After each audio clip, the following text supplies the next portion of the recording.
Welcome back to the Pro Tutorial Series. I will be going through the 3D model now, which is the very first thing we built with Deepblocks. So let's pick something. Right now we're in an industrial zone. Let's look at something that allows for multifamily.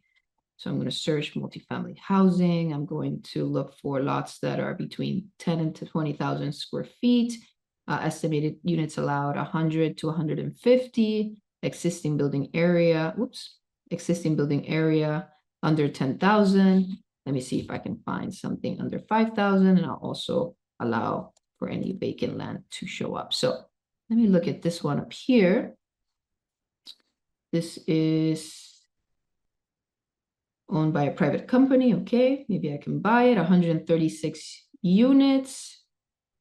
This looks pretty good and allows residential as well as commercial. So I could do a mixed use project here. So I'm going to select the feasibility study button. It's a big red button, and then allows you to select what uses you're interested. So I'm going to do some multifamily, retail, and maybe I'll add office later, but let's see what happens. This will start you at the very highest potential FAR. And then you adjust from here. So I'm going to do a very light overview of the 3D model, because in the next tutorial, I'll go over all the different sliders and assumptions available. So in the 3D model, we have your back of the envelope calculation. This takes into account very basic feasibility assumptions like income, vacancy, operating expenses, net operating income, your total project cost, and it generates your return on cost, which is essentially your total project cost, your net operating income divided by your total project cost. Now, all of the assumptions are here. They could be exported. I'll go through that in another tutorial. And then we have all the different zoning parameters that allow us to model this building. And you'll have requirements for parking, requirements for setbacks, requirements for units, and all of those requirements are available on the left set of panels, which I'll go through here. You also have on the left the ability to look at the satellite view, which is helpful to sometimes in understanding if the accuracy of the 3D model, for example, is on point or not. And we can, there's different ways to verify this information. So we have the setback mode. Here, you're able to select which setback is primary, secondary. These would be sides. So I'm going to make these into sides. I'm going to leave, since there's no secondary, I'm going to leave B here in case I want a different setback on each side. And I've just set up the setbacks in terms of their location. In that feature, you could also do like a mini floor plan analysis, but this is very high level. So we know that the setbacks rules will be available here. And so we can say, okay, primary setback is 10 feet. We have some setbacks. Let me get to the front of the street here.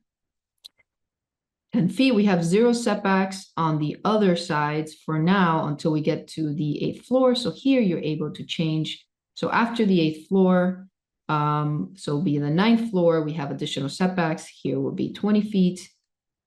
The sides will be 30 feet. And the rear will be 30 feet. So now we get a feel for, what kind of tower we can potentially create. And what I like to do next, given that the setbacks have been arranged, is set up my parking requirements. And again, I don't want to go into too many details here, just to give you an overview of the 3D model. So I've just set up my parking requirements. And now I see I would love my parking to stay within the first 8 floors of the parking plinth, because obviously this will be an impossible ramp to create.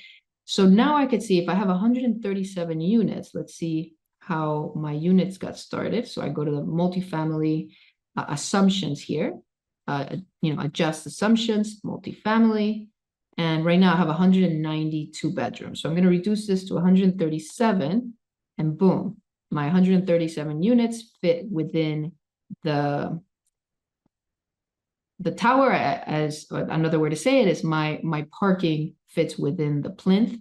I have 53 floors. My number of floors allowed is 36. So perhaps I'm going to have to reduce my units if my goal is to optimize it. Maybe I can reduce my amenities to 5,000 square feet, and I can reduce my unit size until I can come down to 36 stories. I'm at 34 stories. My units are 600 square feet. Again, I can choose to do less units, bigger units, but the idea is to be able to very quickly understand what you can build according to zoning, what this massing looks like, what my returns are looking like, and we'll see that in a second, and how is this kind of pairing to the general scale of the area. So I feel like we're doing a good job at the scale component, and we're able to see that. Now, my return assumptions, you know, right now the AI is telling us 2.5 million. This looks more like a $25 million project. So I'm going to put $25 million here.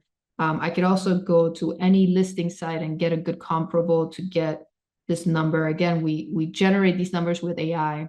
The property purchase price is the one we have the least certainty on, or the least confidence on, because we don't know if it's vacant or if there's a building on it. In this case, if it's vacant, I know 2.5 million is a little low, but maybe 25 million is a little high, maybe 15 million. Either way, you can adjust here, definitely not 150,000, to get a feel for a sensitivity analysis and how your return begins to change. And if you look, your return is down here, your ROC, depending on the purchase price. So, feel free to negotiate with the seller there. So we also have hard costs where you can say, okay, this is going to be more on the luxury side. So I'm going to bring this up to 450. My retail, perhaps I could keep it at 200. And my parking, since it's going to be on the plinth, maybe 180 will be fine. So now I'm down to a 3.3 return on cost. So I have to say, okay, what are my rents? They're 3,000 right now for a very small 2-bedroom. It's probably can't go much higher than that. So 4,200. I'm going to do that. My retail, I have 2,000 square feet of retail. I can bring this up because I have plenty of room in my plinth. So let's see if I can do maybe 8,000 and still have room to enter the parking plinth. And there's my parking requirement. I'm missing my retail parking requirement. Now my parking plinth has been exceeded. So I'm going to come back to my retail and remove it until all my parking is in the plinth. So the idea is to really combine the 3D model and the assumption so that very quickly you understand if it's feasible.